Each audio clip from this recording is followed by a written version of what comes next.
see a lot of people swarming into the hospital. The doctors are running up and down, and many people flooding into the hospital.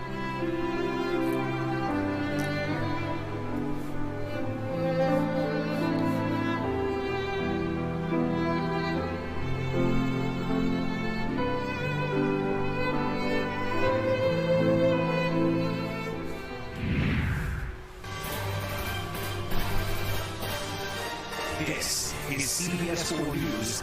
As COVID rages in South Florida, hospitals are flooded with patients. This is Janet Shamlian in Houston,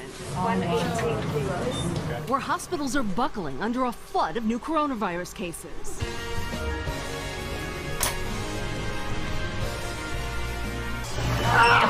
Every corridor, every corner, every ward. Every inch of Brookdale Hospital Medical Center in Brooklyn now inundated with those suffering from COVID-19. Hospitals are under siege. All the patients in this room, all the feet that you see, they all have COVID. Healthcare systems everywhere have been overwhelmed with coronavirus patients. We can't cope with a big spike. We just can't. We're planning for many more patients, so all our theatres to be full of COVID patients and possibly beyond. It is, you know, none of us have ever seen anything like this. We have a full ICU. We have every patient in here on a ventilator. Everybody has coronavirus. You see a lot of people, many people flooding into the hospital.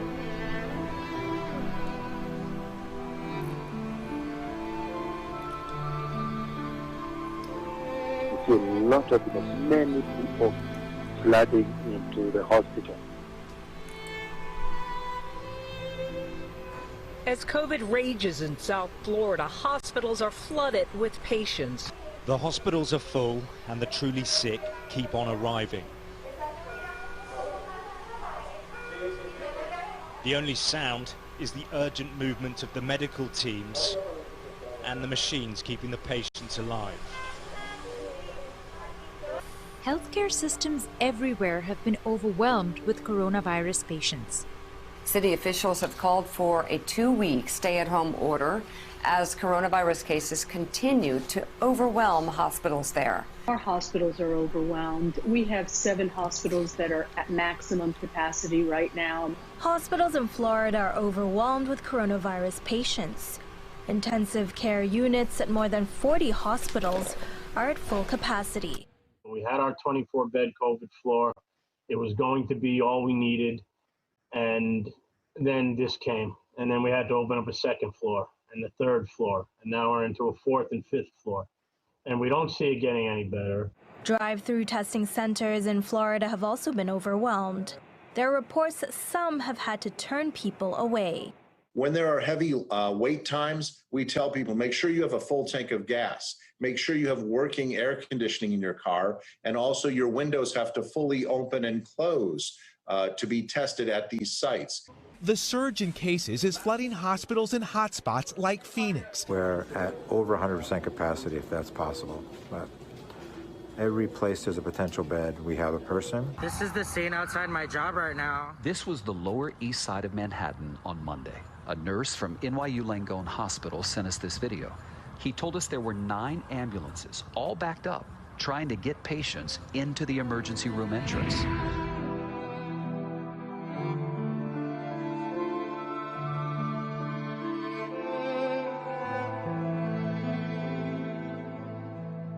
The Lord took me into a hospital. There's a very big distress there. You see a lot of people swarming into the hospital. I see the lack of equipment. Now there's no equipment. The doctors are running up and down. Well, he makes one of the doctors there to speak with me, and he says, "We don't have equipment."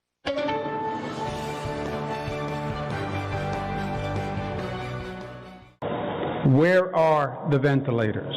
Where are the gowns? Where's the PPEs? Where are the masks? Where are they? What am I going to do with 400 ventilators when I need 30,000? You pick the 26,000 people who are going to die because you only sent 400 ventilators. The World Health Organization is warning of a global shortage of coronavirus protective equipment, including masks and respirators that health workers use when treating infectious patients.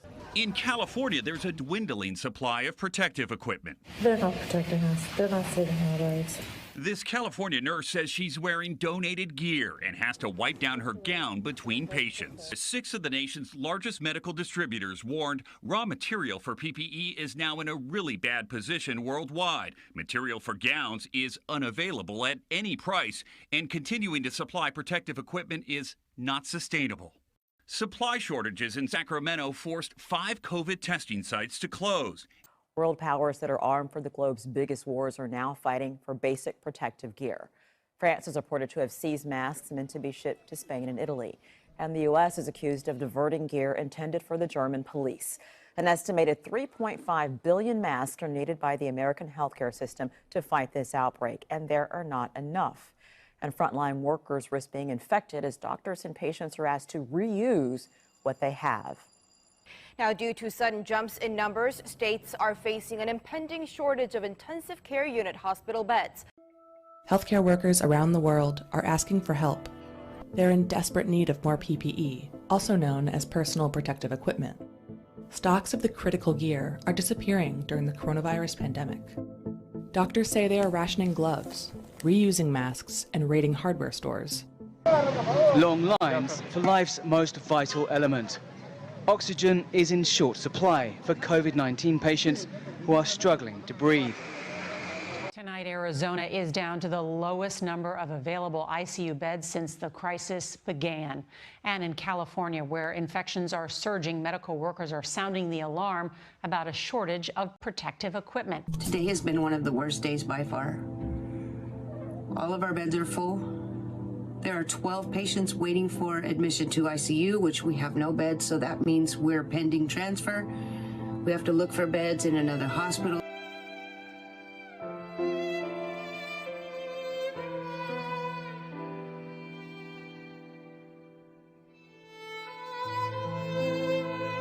Well, he makes one of the doctors there to speak with me, and he says, "We don't have equipment. What we do, we take this, and they take a little and put in the culture. We don't have equipment. What we do, we take and put in the culture." Scientists racing to find a vaccine. So the minute we made the diagnosis of the first case in Australia, we knew how significant that was, and we knew that we wanted to culture the virus.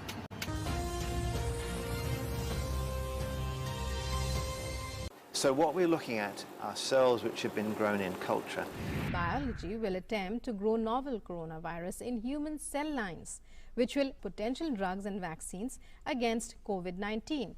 The research team will use iStem's human lung epithelial cell culture system, provided as part of its anti-COVID screening platform, to understand the molecular and pathological characteristics of the virus, with a view of establishing a rational basis to test potential drugs in vitro.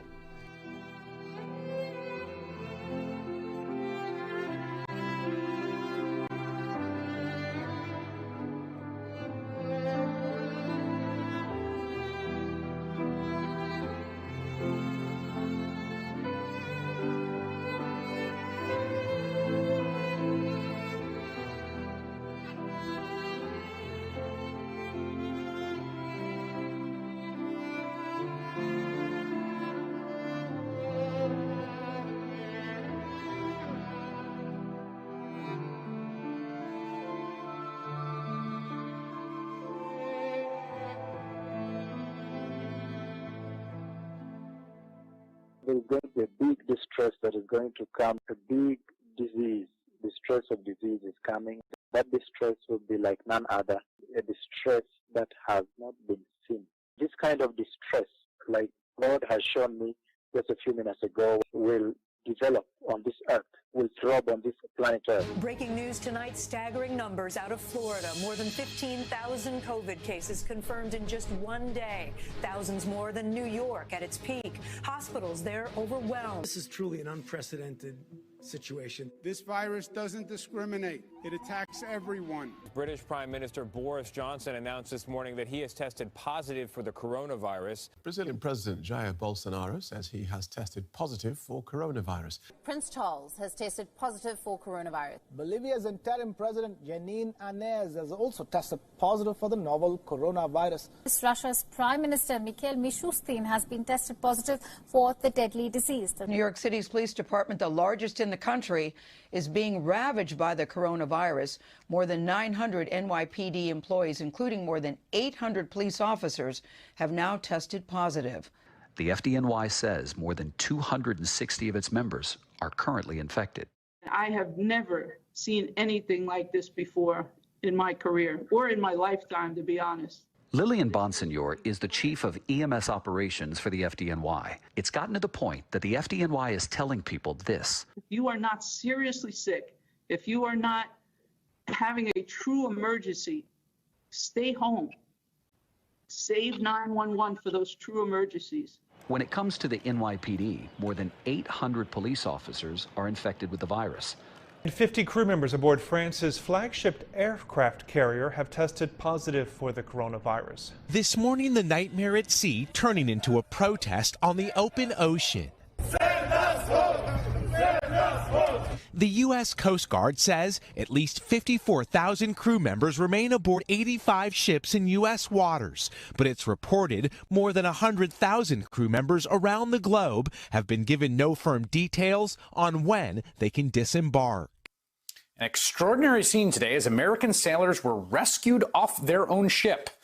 As the Navy announced, at least 93 crew members of the USS Theodore Roosevelt tested positive for the coronavirus, with hundreds of results still pending.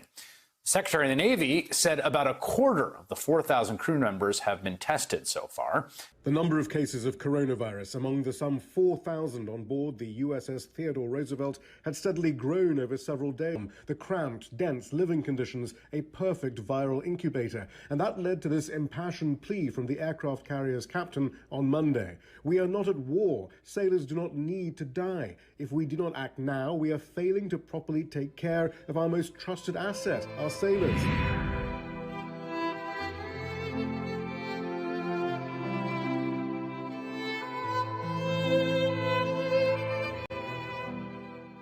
The Lord took me into a hospital in Asia. There's a very big distress there.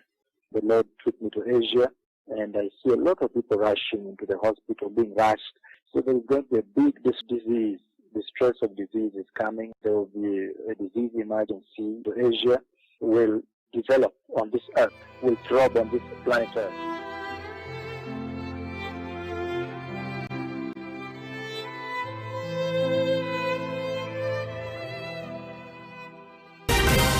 Chinese researchers say they have identified a new virus behind an illness that has infected dozens of people across Asia. Tonight, there's growing concern about a new and rare pneumonia-like virus that has caused at least 2 deaths and has spread from China to other countries in Asia. The CDC says the mysterious coronavirus has sickened dozens of people in Asia, with its linked to 2 deaths. 2019, a mysterious disease appears in the Chinese city of Wuhan. With a population of 11 million, the largest city in Hubei province. And now it's appearing throughout Asia, in Thailand,